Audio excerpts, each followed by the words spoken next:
오하, 움집 수리와 할아버지.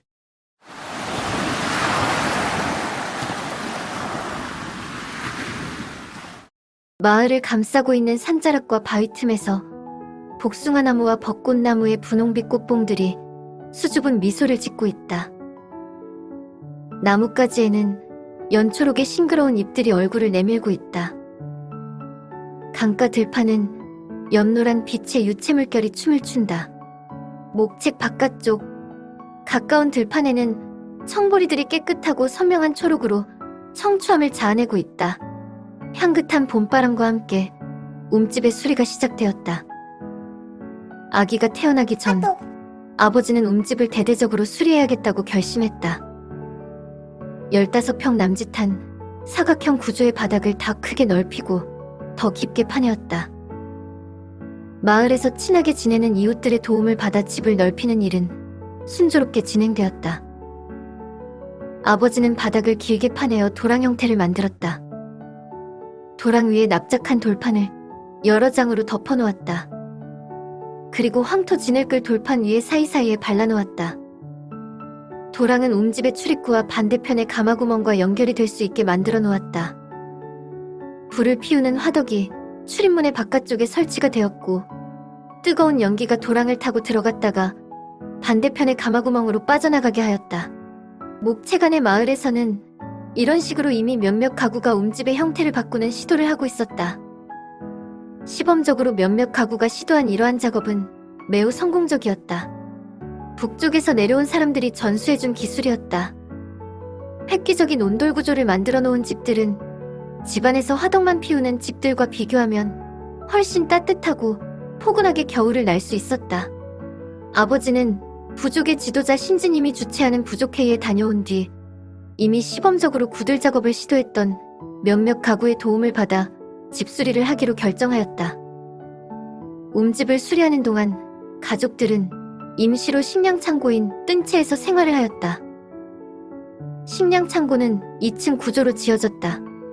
실제로 생활하는 움집인 안채와는 달리 식량을 저장해 두는 곳이라 바람이 잘 통할 수 있도록 높은 구조로 만들어졌다. 부모님의 소중하고 귀중한 아들 해길이 태어나기 한 달 전 모든 집수리가 끝났다. 집 앞에는 동백꽃이 송이째 바닥에 떨어져 붉고 화려한 꽃길을 만들어 놓았다. 아버지는 온돌바닥을 완성한 후 출입구 한쪽에 설치된 화덕에 불을 피웠다.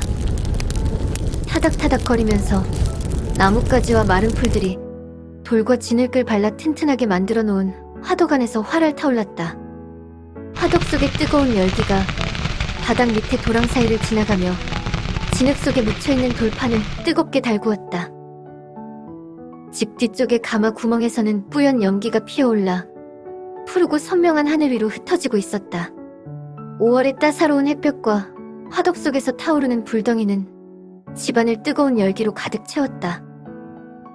집안의 황토바닥은 열기로 구워지고 있었다. 흙 속에 있던 불순물들도 바닥의 진흙과 함께 뜨거운 열기에 구워지고 있었다. 혹독하게 추운 겨울을 따뜻하게 보낼 수 있는 최고의 난방 구조가 성공적으로 완성되었다. 나는 언니들과 함께 집수리를 하는 동안 식량 창고 뜬채에서 우에고치와 산풀로 실을 뽑아 비단과 명포를 만들고 있다. 가락바퀴의 구멍 속에 꽂혀있는 나무 막대에 삼줄기를 한 올 뽑아서 잡아매고 막대를 돌리고 있다. 막대를 돌려서 실을 꼬았다. 섬유가 꼬이면서 실이 만들어지고 둥글둥글하게 말려 실타래가 생겼다. 나는 해무와 넷째 언니 혜양과 함께 언니들이 하는 세밀한 작업을 눈여겨 지켜보고 있다. 언니들이 하는 양 그대로 따라하기 위해서였다. 배나시로 시실과 날씨를 겹쳐가며 옷으로 완성될 천을 만드는 과정까지 꼼꼼히 관찰하고 있다. 둘째 언니 해주는 몇 날 며칠을 촘촘히 짜여진 천과 동물의 가죽을 청동으로 만든 재단가 위로 자르고 뼈바늘과 청동바늘을 골고루 사용하며 이리저리 꿰매더니 곧 태어날 아기의 새 옷과 싸게 신발을 만들었다. 나는 흠잡을 데 없이 예쁘게 만들어진 아기 옷과 신발을 보며 감탄하지 않을 수 없었다. 우리 해주는 눈맵시도 뛰어나고 손 기술도 좋아. 아기 옷과 신발도 아주 훌륭하게 지었구나. 혜주 언니가 만든 아기 옷을 들어서 이리저리 살펴보며 어머니가 말했다. 제가 좋아서 하는 일인걸요. 저는 세상의 모든 아름다운 것들을 그리고 만들 때가 제일 행복해요. 작고 사랑스러운 아기가 제가 만든 옷을 입고 미소 짓는 걸 상상하는 건 정말 즐거운 일인걸요? 반짝이는 눈빛으로 혜주 언니가 어머니에게 말했다. 그녀는 어린 시절부터 할아버지를 따라다니며 동굴에 가서 벽화를 그렸다. 초원을 질주하는 야생 동물, 풀, 버섯, 꽃들과 별자리, 산, 강, 눈에 보이는 모든 생물과 자연을 그렸다.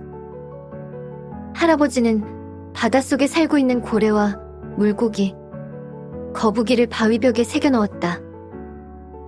색을 넣는 물감은 바위를 갈아낸 가루를 사용하였다.